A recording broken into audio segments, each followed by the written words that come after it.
The Tuesday Night War ended in a bloody defeat.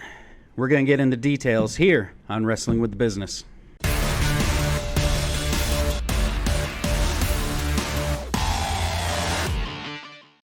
Ladies and gentlemen, children of all ages, welcome back to your favorite Friday evening wrestling commentary program. I, as always, am your host, Jeremy, the varsity athlete Baudet, and with me, as always, is my partner in crime, two-man booth this week, Matthew, the Professor Lambert. I don't deserve that nickname anymore. We will get into that. Very exciting show for you this week. We're talking about the Tuesday Night War. We had kind of our first installment, AEW versus WWE. As you said in the cold open, a bloody and painful finish, but I think that there's maybe a silver lining to the cloud. I think maybe we've got some good and some bad things to say about it, so we're going to get into that. Following after that, we have to talk about Fastlane. Our big, beautiful belt was on the line this past weekend at Fastlane in Indianapolis. That was a mercifully short pay-per-view, which was good because it wasn't particularly good. And then we are going to say the name that we really haven't said nearly as much, CM Punk. I'll get it out of the way now. Need to squash some rumors surrounding his relationship with WWE. Take a drink. There have been a lot of, I'm sure there's been a lot of talk out in the real world of wrestling because we've been texting about it like mad back and forth. Dan's trying to get an inch in on me and act like, he's some kind of CM Punk master. I'm calling you out, Dan. So we will get into that. But let's start at the top. Let's not bury the lead here. The Tuesday Night War results. This was, as you said, a complete and total bloodbath. NXT taking basically the scalp of Dynamite. Now, we should preface this. When AEW debuted on Wednesday night, NXT switched over from being exclusively on the WWE Network, went to USA Network on the same night. Yeah, Wednesday. And pretty much every single week for nearly a year, AEW won in the ratings. Very clobbered. Yeah. I mean, NXT was doing like 300K, and they'd be over a million, 900,000 consistently, but multiple times over a million. I think they opened at 1.4 million. Yep. So now, fast forward 4 years now. We just had the 4th anniversary of Dynamite. And ironically, in a weird twist of fate, they moved from a Wednesday night to a Tuesday night, so not their home night. NXT stays at their home night. They end up doing 921,000 with a 0.3, which I believe is almost 500,000 in the target demographic, 18 to 49, versus AEW Dynamite's 609,000 viewers. And in the 18 to 49, it was 0.26, which I think translates to around 450,000. So about a 50,000, about a 10% or so. That shit makes no sense to me. Gap. Yeah, it's the hard numbers that make sense. You realize you're just comparing one number to another. So I guess I just want to get your initial thoughts. Is this surprising? I do remember saying last week that they could do close to 1 million. With NXT. NXT could do close to 1 million based off of what they were teasing. Were there any surprises for you? Dynamite was a little bit lower, maybe not than I expected, but than I was hoping. It was good for a Tuesday, though. Yeah, it was great. I mean, they've switched nights before and gotten down as low as 300,000 in the past. But it has to be said, WWE has been on a hot streak lately, especially NXT has really been growing over the past several months. And then stacking them with all the legend names, the main roster names. I mean, I didn't see the whole show. I just saw a review of it, but it seemed like there were much more focus on the main roster guys than there was on NXT guys on this episode. So that's gonna translate into views. They're trying to put a shine on the young guys, so they basically paired off. Right. Everybody kind of had their own star, although Braun Breaker got chokeslammed by The Undertaker at the end, so I'm not sure he got a big shine. Maybe a little bit. But he had a few segments on the show himself, though. And if there's anybody on that show that doesn't need a shine, it's him. I mean, he's ready to go main roster, in my opinion. I'm pretty sure, though, Undertaker, I'd be surprised if he knew who Carmelo Hayes was before Tuesday night. Yeah, no, probably not. I'm sure. Now, let's just do some context here. let me try and put a shine on this a little bit here. So Dynamite last week did, was it just over? It was 800 or yeah, 820? it was about 800,000, a little over 800,000. They move it back to Tuesday this week, 609,000. Last week in the 18 to 49 target demo, they did 0.28. And this week they did 0.26. 0.26. That's not bad. So they're close. So this is kind of what my takeaway is. The numbers that we saw this week, this is the top of the mountain for NXT. They cannot do any better than this. And I'm just going to run through because I wrote down the list. WWE threw the whole kitchen sink at this show. Dom, Asuka, the Brawling Brutes, LA Knight, Cody Rhodes, John Cena, Undertaker. I mean, this was more main roster / legend than it was NXT. Exactly. To calling this an NXT show, and I know if Dan were sitting in the chair over here, he'd be saying, "Oh my God, Dynamite got beat by NXT." Look, this is like dressing the New York Yankees up in Little League uniforms and having them beat the Mets and say the Mets got beat by a Little League team. It was reported that backstage they were even internally calling it NXT Mania. Yeah, I mean, this it's complete madness. So the one really interesting and good piece of information that comes from this is I think we know where NXT's top of the mountain is. I think it's going to be somewhere in the neighborhood of 1 million. They cannot do any better than that. That's the bad news because that's insane numbers for them. That's completely insane. Right. Here's the good news. I think that this is just about where we can expect Dynamite's floor to be. Could they do 350,000 on an off night with Sure. in the middle of World Series, whatever? Could that happen? Yes, of course that could happen. 600,000 seems to be their core hardcore audience that's going to follow them no matter what. The fact that key demo 18 to 49, which we know is the demo that they're really targeting with the type of product that they're supplying, right? This is not wide mass consumption. This is much more narrow target consumption type product. The fact that the demo basically stayed level tells you that this is pretty much where they're at. And the good news is if you ask me, the good news from AEW's perspective is, look, you can't have the superstars there every week. It's not special. It's not special. So in kind of my way, it's one way of thinking about it is maybe like, well, we know how many bullets WWE has, and it might be a lot of bullets, but all we got to do is get them to fire those bullets, and they're going to run out of ammunition. They're going to run out of star power. And yeah, they're not going to dip down to 300,000 again because they know that they're going to put their second tier and their third tier people in NXT to give it a little boost. Right. But 600,000? 500,000? I mean, that's probably more like where NXT lives, reasonably speaking, looking at the past and projecting into the future. So I think that there's a law of diminishing return that's associated with using these really high-level superstars and legends in NXT. We're going to see that. One other thing of note, so Tony Khan announced as a teaser to try to pull people in that there would be at least 30 minutes. The first 30 minutes would be commercial free. First WWE said that about NXT. Correct. So that was in response, and he said at least. It ended up being 47 minutes. I was looking at the clock. I'm like, it's got to be a half hour by now. They did a picture-in-picture, and then they went to commercial break a while later, but it ended up being a full 47 minutes. So without a picture-in-picture even. Usually they do that within the first 10 minutes. I mean, we saw Jericho. We saw Edge. Bryan Danielson opened the show. I was going to say, we saw Danielson. We saw Adam Cole. I mean, the bench isn't nearly as deep at AEW, but they they could have brought like a Will Ospreay in or something like that if they wanted to. I don't think that they scraped the bottom of the barrel. No Young Bucks, no Kenny Omega. Yeah. They were all said to be healing from the beatdowns last week. So. Yeah, and I just wonder how much of a draw they are.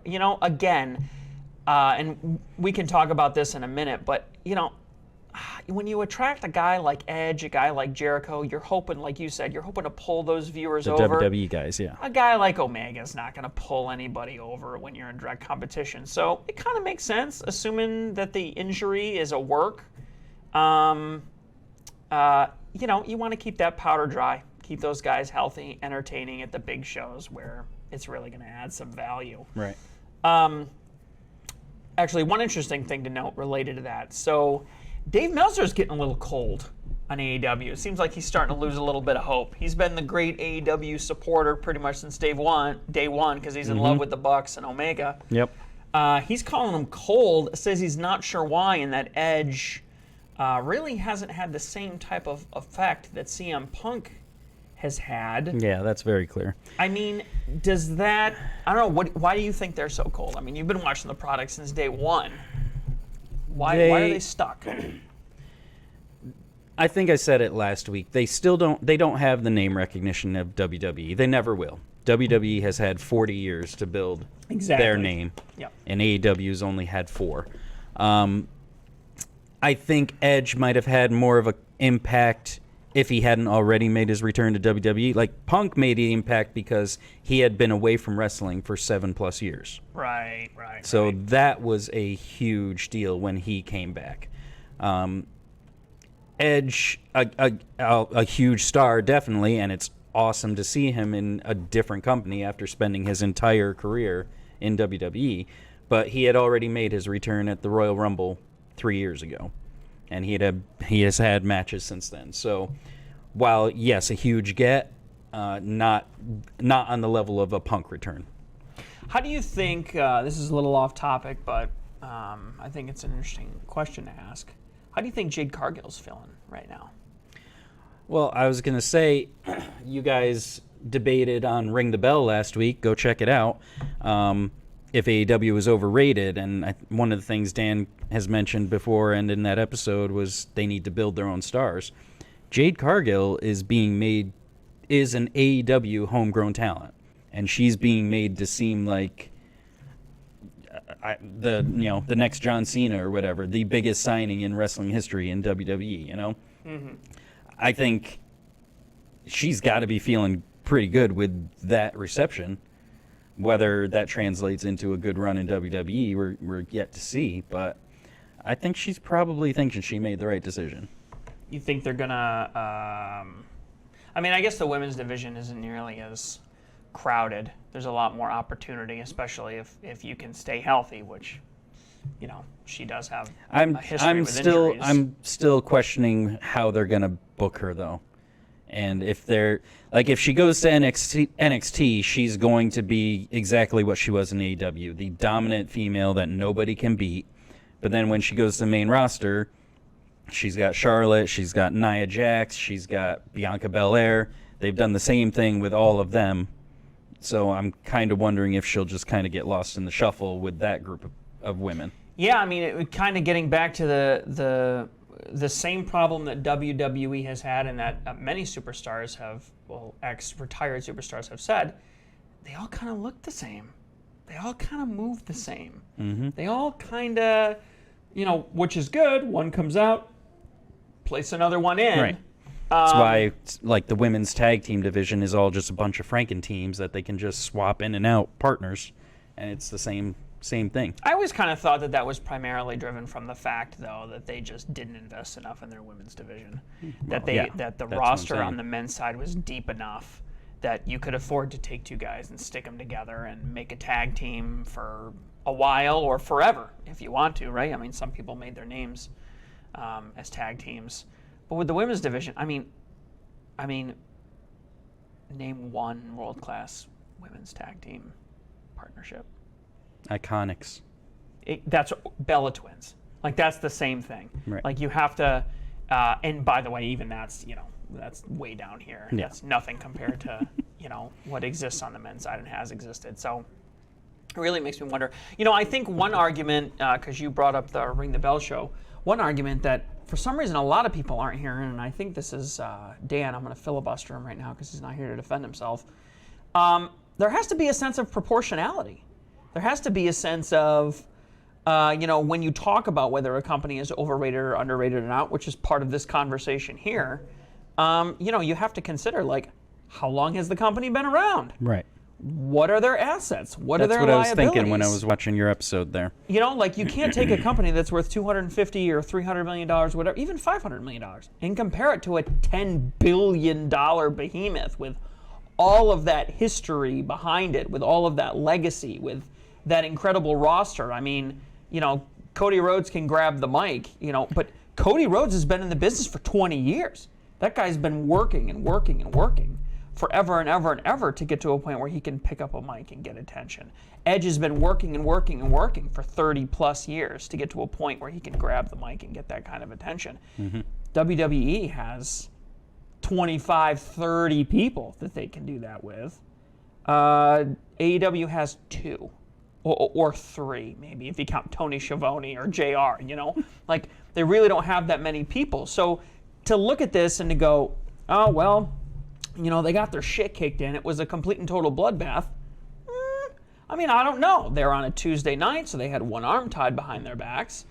They're 1/10. I mean, let's be generous here and say they're 1/10. They're probably more like 1/20th the size of WWE. Yep. The fact that they came in at 600,000 versus 900,000, with the fact that they managed to come in at the average of what NXT usually does on a really good night with B and C level superstars moving to NXT like Dom and Baron Corbin and so forth. The fact that they were able to do that tells me that, yeah, they're not where I'd like them to be. They're not as good as WWE. They're not as big or as successful. But, man, they're doing a heck of a lot better than WWE was in 1984 when they were 4 years into it. Right. And you have to have that context with it. So, even people like Metzger that are like, oh, they're cold. I don't get why they're cold. Like, man, this is how business goes. Like, sometimes you're hot, sometimes you're cold. Like, they're coming off the Wembley Stadium show. Right.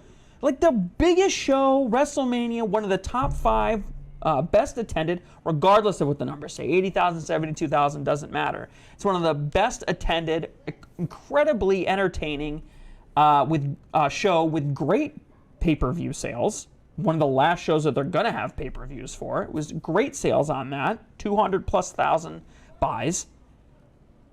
I mean, you come off of that and you go into a cold period? It's okay.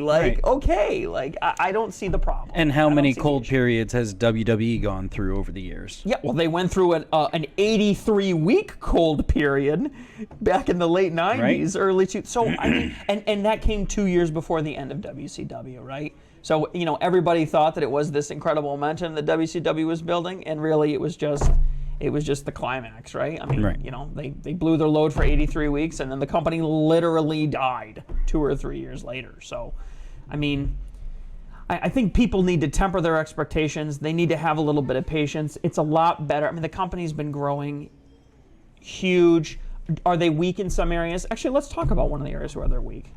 Ticket sales. Ticket sales, yeah. Not great. Not great at all. So our friends over at WrestleNomics ran through some numbers from WrestleTix. So they sold about 3,600 or so tickets in Independence, Missouri this week. 1,100 of them came in the final 24 hours before the show. I guess Big Show was out there. Mark Henry were out there, and they were pushing. Were they seat fillers? I don't know if they were seat fillers. I mean, it says tickets sold, so must be the real deal. But they must have shipped them to Independence, Missouri, and had Buy them one, on get one free or something. every radio program, working every circuit, signing autographs, doing events and stuff like that. Not a bad idea. I mean, send your superstars, if you've got them out there a couple of days early, you might see ticket sale bumps, Right. That's not a terrible idea. However, I will say that Independence, Missouri show, that was a record low for that particular location. They were there in March. They sold more tickets, and they were there, I think, a year or two ago. They sold more tickets. So it's close to where they were, but it's still the worst selling Independence, Missouri show in the last 4 years that they've had. And by the way, the future doesn't look particularly great. They ran through the next, I think, 3 or 4 weeks. So far, tickets sold, and it's 2,500, 2,800, 3,000, 3,200. So what do they got to do to turn that around? Well, I think you could market the shows better. I think that perhaps, I mean, I'm going to speculate here a little bit, but I think perhaps they kind of took for granted a lot of the success that they had being in and around Chicago, especially with CM Punk. They kind of made Chicago their home, and then they hired Chicago's favorite son. And for a couple of years, everything seemed bright and shiny and wonderful, and they would spend 25% of their year in the Midwest, in the greater Chicago area. And even when they went up into Canada, they would like stay in that area. They would, and maybe they do one show out in Quebec or something at that side of Ontario. They go west. They go to British Columbia or Alberta once or twice, but they didn't spend a lot of time out there. They spent a lot of time in that Chicago, Detroit, Midwest area. So I think that they kind of got a little complacent. They could sell 5,000, 6,000, 8,000 tickets. They had some really good shows in New York City. Down there, MJF, obviously hometown boy, so he can sell tickets down there, and he's the biggest superstar right now in AEW. And now, MJF, he's great, but, with Cole injured, he hasn't the last, month or so, he really hasn't been able to do what he used to be able to do. Obviously, CM Punk's out of the picture. That's part of the thinking that Tony Khan doesn't handle changes to his plans very well, because we've seen how much MJF has cooled off since Cole's injury. Yeah. He had a whole thing planned out with them going forward. I don't know why. If That's also why he doesn't tend to announce matches too far ahead of time, because of injuries and because of changes. So that might be adding to low ticket sales, not knowing who's going to be there, what the matches are going to be. Some of it is you have to have better controls and processes, which is something WWE, 40 years of experience, this is something that WWE has over them. Like this crap about, was it Swerve Strickland that couldn't go to Wembley? No, it wasn't Swerve. It was the other dude. The dude. AR Fox. Yeah, Fox. Sorry, yeah. The fact that Fox couldn't go to Wembley, it's like, how do you not know that? This FTR BS, on the eve, basically. Oh my God, is FTR gonna be there? Because we don't know. Like, what are that whole situation? It was Dax, right? Yeah. Yeah. No, Cash. Sorry. Or Cash Wheeler. Yeah. Is Cash Wheeler gonna be able to be there?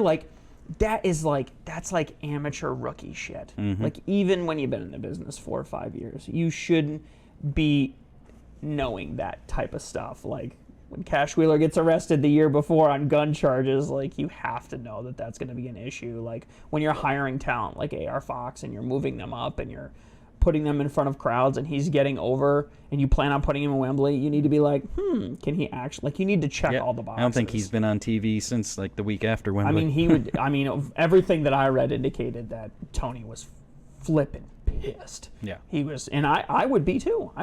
But at the end of the day, it's Tony's fault. Like, he needs to get that stuff together. That's the basic shit. So you could do that. That would be one great way. But the other thing that you could do is, market these items. And that's kind of what I was getting at with the whole Chicago thing. Like, you're in Chicago, Chicago's favorite son, put CM Punk's face on a poster, post it up a couple of weeks, a month before, throw it on your website, and you're going to sell a whole bunch of tickets, maybe even 8,000. You might even sell out like a major arena, and good for you. Now you got to market this stuff, and you've got talent that's hungry. Like, you could tell somebody that's a great star on television, but maybe only has a part-time contract, someone that isn't an Edge or a Jericho and doesn't have a million other things going on, somebody like an Adam Cole or a Britt Baker or somebody, hey, fly to Albany a couple of days early. Fly to Albany on Sunday. We've lined up these events, 1 or 2 events for you to do every day. Go to a ribbon cutting, open a grocery store, open a hair salon, open a dentist's office, and market the place. Get, we've these interviews with these radio stations. You're going to give away X tickets for free. You're going to actually market the event. Market the event. Get out there. Get in front of people. Go on podcasts. Mm-hmm. Most of these guys don't host their own podcast. Send them around. There's plenty of podcasts, wrestling related and otherwise, that might be interested. Local podcasts, even. And there's almost like a regional aspect to some of these shows. You send MJF out. Hey man, you know what? You live out in Long Island. Go home. We're gonna be in the area in a month. Start pitching these shows. Do the OVW way. That's the kind of stuff that I think you need to do if you want to be successful in a market. You can't take ticket sales for granted. And what happens when you do that is you can be really successful. You can sell 3,000, 3,500, 5,000 tickets, and you could get really great deals with Warner Brothers Discovery. You can get really good deals with Turner that kind of has a soft spot for wrestling. You can do all that stuff, and you can get by. but you're never going to grow. And if you do, if you do grow, you're going to be putting all your eggs in one basket. And if anything happens to that basket for whatever reason, you're going to be totally effed. Right now, if the TV rights went away from WWE, they would be in big, big, big trouble. But guess what? They would survive. Mm-hmm. They would survive because they've got all the things we talked about: trademark, name recognition, superstars that they've spent 40 years developing, legends. Like, they have all of that stuff. They've got the Performance Center. Like, even if they decided to say screw it to everybody and start streaming on their own thing like they did before, they could slowly build that audience back up again. And yeah, they'd be short a lot of money. I'm not going to lie, it's hundreds of millions of dollars. They'd be going to be short, but they're not going to die. Tony Khan loses his TV rights right now, they're dead. They're dead. They're done. They're totally dead. They're not hiring anybody else. They're releasing people left and right from their contracts because they don't have the ticket sales. They don't have the trademarks. They don't have the merch sales. They don't have all that stuff. You know, there's things, and you and I will both agree that I think this is the right thing to do, but if you're going to hire people like independent contractors, which is the way that the business works right now, for better or worse, Tony Khan is doing the right thing and he's letting people keep their name. Right. There's a lot of money in that. There's a lot of money in that. So I don't know if he's licensing, like when you get big, like an MJF, and you've got stuff. I don't know if he's saying like, hey, MJF, I'll give you a piece every, BBB, every scarf that we sell, every whatever we sell for you, we're going to give you, a nickel or a percentage or whatever it ends up being. But that's not the way WWE works it. Right? Only with the biggest superstars is it like that. But if you go out there right now and you buy a Judgment Day t-shirt, I don't think anybody in Judgment Day is making that money. I think WWE is making that money. Maybe if you buy a Rhea Ripley shirt, she might get a piece of that action. But I don't think that's the way that it works when you buy a Judgment Day shirt or any of that stuff. So, there's a lot of money that's being left on the table. He's doing the right thing. The other thing Tony Khan could do is he could come at it from an entirely different angle and go, you know what? We're going to change the model. We're going to make our people employees. We're going to take care of them. And you're going to work for me. And that's going to come with added benefits for the wrestlers because they're going to have health care and they're going to have all kinds of things taken care of. They're going to have a wage. Well, now that you say that, I'm pretty sure that was the initial idea with AEW was they're independent contractors. They keep their names, but they do get like health insurance. They do get their merchandise goes through Pro Wrestling Tees, which does go like at least 95% to the wrestler. Yeah, huge chunk. Yeah. So that in that way, AEW has been different because they were set up by independent wrestlers. I would have to educate myself. Maybe that's some homework for me. I'd have to educate myself more on that. I don't know how you give somebody insurance and make them an independent contractor. I don't know how you do that. They have contracts, but they are able to do other bookings and whatnot. Yeah, and so that would just mean a contract without exclusivity. Right. Right. You don't have to just work for me, which, again, when you're a young, struggling promotion that just got a ton of enthusiasm, a ton of cash, thanks to the Khan family injected into it, you got a lot of opportunity. That's a great thing to do because then you can use people when you want them. You're not signing these huge deals. You can be like, look, I only need you once a month. I only need you once every other week. I'm going to pay you less, but I'm going to give you the freedom to keep your name and to go out there on your own and do what you need to do to be successful to make enough money. And that's how you get a guy like Jungle Boy for, I don't know how much it is, but that's how you would get him for $20,000 a year, $30,000 a year, a couple of grand a show or something like that. Because you can tell him, hey, you can build your name on this and then go out on your own. You work any independent circuit you want. But when you cross that threshold, and I don't know where it is, but wherever that threshold is, I think the line's behind them now.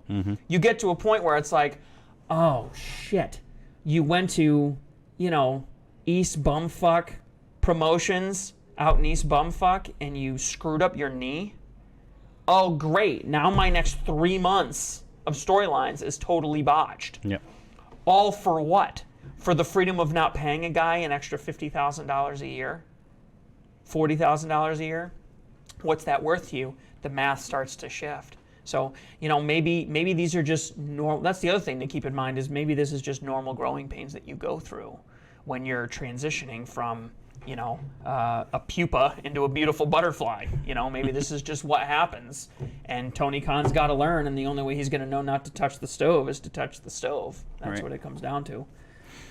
I think one last topic I want to touch on this, because I think we've just about beaten it to death. But this is very interesting. We always talk about one of my favorite aspects of professional wrestling is not just how diverse the storylines and the characters are and how interesting it is, but the fact that you can get this interesting interface because it's a storyline that is continuous. It never stops. It always goes for forever. You can draw a direct line from all the Hulk Hogan storylines from the 1980s all the way to what's going on today with Roman Reigns and the Universal Championship. And one interesting thing about that is that means that things don't happen in a vacuum. They happen in the context of the greater culture and current events and things like that. And on Tuesday night's show on AEW Dynamite, there was what I'm going to start calling a Freedman Quarters angle. You want to tell the people what happened? Oh, now I got to try and remember from a few nights ago. So, Bullet Club Gold, mainly Jay White, stole his MJF's championship last week. They're cutting a promo in the ring this week. MJF comes out to confront them, and Juice Robinson is known recently for knocking people out with a roll of quarters. It's an old school heel move. He tells MJF he's got something with his name on it. It's a roll of quarters with his name written on it. And this goes back to a promo that MJF cut a few weeks ago about how he was bullied as a kid because he's Jewish, and the kids used to throw coins at him and make him pick them up and all that. So this goes back to that bullying thing of him as a child. Apparently taken not very well on the internets. Well, bigger context here. So obviously we're nearly a week out. This past Saturday, obviously there was a pretty terrible attack. There was what can only be, I think, described as an invasion. Israel was invaded by Palestinians, representatives of Hamas. So obviously there's a lot of sensitivity out there for anti-Semitism in the Western world, and everybody's kind of, for lack of a better phrase, taking sides on it. This occurs on Tuesday, recorded live, so we're essentially 3-4 days, the wound's still very fresh. So yeah, people have been going after this angle. I want to read directly MJF's response, which came Wednesday afternoon. This is a direct quote from his X or Twitter account. Muhammad Hassan was portraying an evil Muslim terrorist. I'm actually Jewish. I've actually gone through this. This is my real life, my story. And I look forward to giving catharsis to every single person who's ever been oppressed or bullied. If you think I'd play with it or take it lying down, or worst of all, hide from the hard conversations like a coward, you're on crazy pills. I look forward to the hard conversations this starts and creates. I look forward to people being further educated. My life's work is to stand up to any and all injustices done to people due to something as stupid as being different. To anyone that thinks that can't be done through the avenue of professional wrestling, then that's an indictment on things that have happened in the sport's past. I look forward to bringing the sport into the present. I look forward to knocking Juice Robinson's teeth down his throat. And most of all, I look forward to getting back the Triple B. So I guess the question that I have for you that I'm really interested to get your thoughts on is professional wrestling the place to kind of have these kinds of hard conversations? I mean, it's easy for MJF to say that because this is really his only place to have the conversation publicly. Right. But in reality, stepping back, getting out of the kayfabe, should professional wrestling be attacking these kinds of topics? I mean, I, for one, am very critical of CM Punk when he comes out in a Trans Lives Matter shirt or anything like that. Is this kind of the same thing? Personally, I think any entertainment in general, I don't like to see politics mixed with entertainment. Entertainment is a means to, for a brief time, escape real life, enjoy yourself. I don't like to be preached to or yelled at, or I want to enjoy whatever it is I'm watching. Professional wrestling has always kind of been a little different, though, in that it does draw from real life. I mean, you go all the way back to We talked to him about him a few weeks ago. Wow, his name is slipping me right now. He just died recently. The Iron Sheik? Iron Sheik, thank you. Wow, that was bad, dude. I'm like, it can't be Iron Sheik. It's got to be somebody else. Don't get old. Yeah, Iron Sheik. His whole deal was he was a foreign invader while, America was having rough times with Iran back in the day. You see the same thing like in Rocky, having Drago be, this big Russian bully. East versus West. Yeah. Right, during a time where the Cold War was at its height. So, like, wrestling has always drawn on real-life stories like that to have a compelling story in the ring. I think that is different than, like you mentioned, wearing a political T-shirt to the ring that's not part of any story whatsoever. Those are two separate things in my view. Agree. Yeah. As a rule, though, keeping politics away from entertainment in general is just my preference. Yeah, I think this is fundamentally not a political thing. Now, if This is storytelling. Juice Robinson is supposed to be a bad guy. You're supposed to want to boo him. Yeah, and he did this only because MJF brought it up first. Exactly. He talked about the quarters first. So yeah, while I don't I think that MJF is maybe smelling his own farts a little bit in the sense that he thinks this is going to start some kind of conversation. Yeah, right. Like, this is not... Nobody's going to be like, well, I was going to throw quarters at you, my Jewish classmate, but I've learned my lesson thanks to AEW. This is not an after-school special. And you got to remember, too, not too long ago, MJF was a heel, and he was a bully, at autograph signings. Told a very similar story in his feud with CM Punk. Right. To get over, and of course, it all ended up being fake, and that's how he got his devil.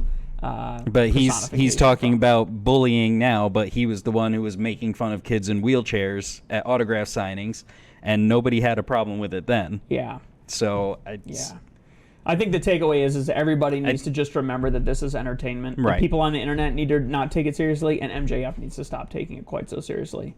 The storylines are entertaining, but stop acting like you're going to change the frickin' world. And again, like you mentioned, with the attacks in Israel just happening and this coming up at the same time. Yeah, bad luck. Yeah, people tend to get more heated about it just because of the connotation that it's related. Maybe if the Palestinians knew they would ruin MJF's angle, they wouldn't have done it. One could only hope. Anyways, I guess the last thought that I have on this is when we first started wrestling with the business, going all the way back, way back. 2019. 4 distant years now. One of the things that I kept saying over and over and over again is all ships rise with the tide. This is why AEW is so great. I think that the last couple of months of programming... they're getting better. Please ignore Fastlane, which we're about to talk about. They're getting better with the storytelling aspect. The both programs, I think, are improving, and improving certainly a lot. And even though the viewership numbers have dropped, I do not think that is necessarily indicative of the quality of the product that we're seeing presented to us. It's a symptom of the greater culture and people's tastes changing is really what it is, and the model. Really changing. So that is all I want to say about that. So we're going to go over this Fastlane fiasco? No, life in the fast lane. Yes, we are going to talk about Fastlane. So Fastlane happened on Saturday night, which I can't help but notice that there was a special 7 o'clock start time on Collision this week. Perhaps they were trying to avoid, because there really was no good reason. So perhaps the mouse is a little afraid of the cat at this point. So let's just run through the card real quick. We'll talk about our picks, and in the end, we'll have to talk about who the belt holder is. So first up, curtain jerk of the night, Cody Rhodes versus Jey Uso. No, not versus. I'm sorry. Cody Rhodes and Jey Uso took on the Judgment Day. That's Finn Balor and Damian Priest for the Tag Team Championship match. This was, right out of the gate, this was a game changer. I think all three of us thought that Judgment Day was going to be...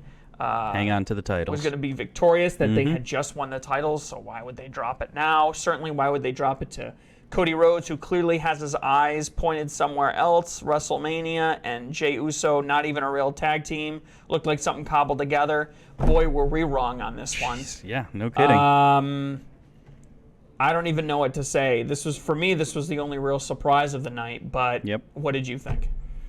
I mean, same. I totally was not expecting them to win the titles. Start. No. Not a great start. I mean, it was a decent enough match. Told a decent enough story. You know, I this whole show, I mean, I watched it, but I really had little interest in it. I was kind of messing on my phone and watching it. It wasn't a good show. I'll be honest. I fell asleep at the beginning of the main event, and I woke up when Seth Rollins' music was playing. Like, sorry. Very exciting. Yeah, just was not into the show. Yeah, not much of a show overall, and I think clearly a lull period coming off of SummerSlam, kind of getting ready for Survivor Series, so you don't want anybody to get really injured. No, they're doing a Saudi show at the beginning of November before Survivor Series. And so they're going to have all their legends out there and all their big names. I think the idea is just, if it's going to cool off, let it be cool. Yep. Let's keep our powder dry. We got a big end of the year coming. So, all right, so that one, and that one dragged on for 20 minutes. This one, Latino World Order, which was Mysterio and Escobar. Now there was some talk. Is it going to be who's going to be the partner? Like, we didn't know which LWO member, and then all of a sudden it was like, nobody is clear. It's going to be a mystery partner. Who's it going to be? Which would have totally changed my pick. Taking on the Street Profits and Bobby Lashley in a 6-man tag match. Turns out Carlito comes out, Apple and all. And, with new crappy music. And, so it's kind of like nobody knew who he was. So it was kind of like WTF. LWO goes over. I predicted it. I believe Dan predicted it. You did not. You guys picked it, the same picks for every match, you bastards. That's one easy way to make sure. I just pick the same thing as Matt, and no matter what happens, he stays champion. We did not do that this time because we love No, because I actually tried picking some winners. Shortest match of the night, only 10 minutes. Yeah, I thought it was longer than that. 6 minutes. So 6 men in the ring. Shortest match of the night. Well, 5 men in the ring. Carlito didn't come in until the very end. Well, yeah. Okay, yes. And we always know if you're going to do that, you're going to do that. But still, that's like half the length of every other match. Mm-hmm. So it's pretty nuts there. You're the big Ray fan. What'd you think of this match? Ray's getting old. The show wasn't really for him. Mm-hmm. He's holding the belt. He'll be done soon. Maybe he'll get a shot to go to AEW. It'd be cool to see him work with Ray Phoenix and some of those other guys before he totally blows out his knee for the 12th time. Mm-hmm.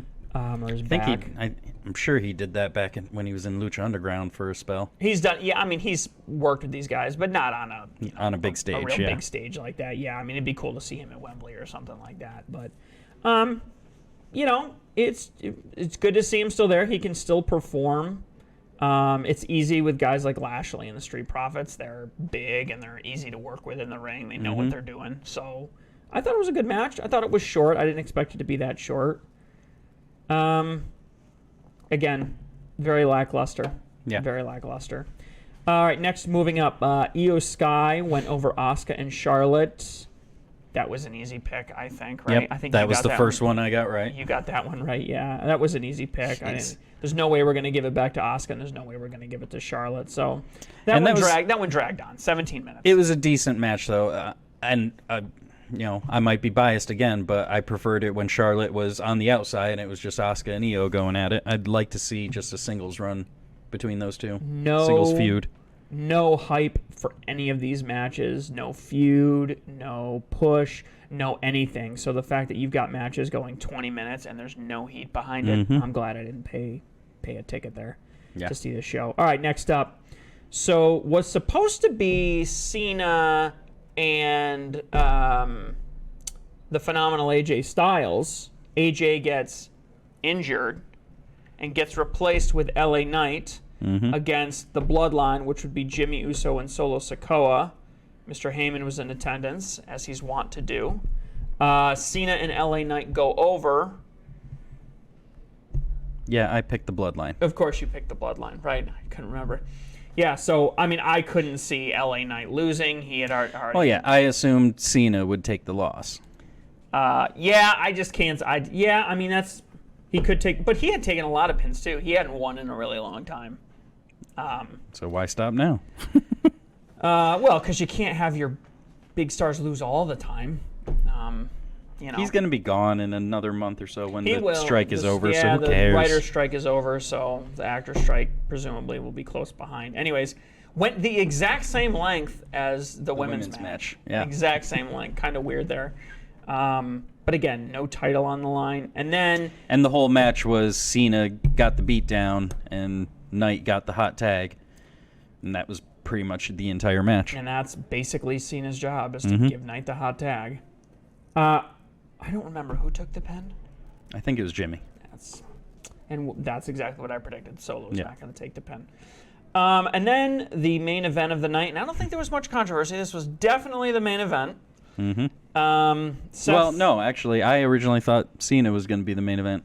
I mean, there was no talk on the internet of we're going to have 3 main events. Right. That kind of shit. Seth Rollins. A 5-match card, and we have 5 main events. Yeah, defeats, that would be an interesting marketing ploy. Defeats Shinsuke Nakamura in a last man standing match. Boy, this one just screamed. It like smelled like compost. I felt like something was being recycled in front of me. Didn't y'all just do this a couple of months ago? And except now it's a last man standing match. This thing dragged on for 28 minutes. Yeah, 28 minutes. And I slept through the whole thing, dude. I was out. I don't blame you at all. I'm sure you slept soundly as well. And Shinsuke was one of my favorite when he was in NXT, and man, I just couldn't this time. It is kind of sad to think that this is probably his biggest push. Yeah. I mean, he's gotten 2 bites at the World Championship Apple. Well, he won the Royal Rumble back in the day, remember? And he won the Rumble. And we watched him go up against AJ at WrestleMania. But, I mean, I don't know. Are they ever going to give him... It doesn't look like it, no. They're not. He's destined to be in the mid-card. He's destined, yeah. Yep. Unfortunately. So, overall, not a great... I mean, this was like for a pay-per-view, 1 out of 5. I mean, this was bad. It didn't have the intensity. There was no heat. There was no story. I mean... The wrestling as a whole was good. I mean, it's not... no it's huge not botches. It's not due to the wrestlers not working or nothing, but, yeah, I was just not interested. This could have been any Monday night. Right. As a matter of fact, there was a Tuesday night right after this that had more star power, a lot of the same stars, right. and way more heat that you could have watched for free. Yep. I mean, it